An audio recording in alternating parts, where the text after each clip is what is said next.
என்னோட ஓட்டு செலுத்திருக்கேன். ஸோ எல்லாருமே ஓட் பண்ணுங்க. சார் சார் இது முக்கியத்துவம் வாய்ந்த தேர்தல்னு பாக்குறீங்களா?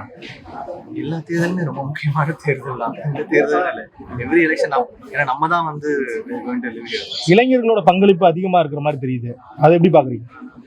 நல்ல விஷயம் தானே. ஒரு ஒரு ரொம்ப என்ன சொல்றோம், ஒரு சுவாரஸ்யமாகவும் ஒரு எல்லாரும் வந்து பாலிடிக்ஸ் வந்து இவ்வளோ கீனாக வாட்ச் பண்ணுறாங்கன்றது யங்ஸ்டர்ஸ்க்கு ரொம்ப நல்ல விஷயம் தான். மக்கள் வந்து மாற்றம் வேணும்னு எதிர்பார்க்கறாங்கன்னு நினைக்கிறீங்களா? அது ரிசல்ட்ஸ் தான் சொல்லுவோம், மக்கள் தான் சொல்லுவாங்க. May 4th வந்து தான் நீங்க அது வந்து உங்களின் அனைத்து விதமான தலைமுடி மற்றும் சரும பிரச்சனைகளுக்கு ultimate solution. We Care Hair and Skin Clinic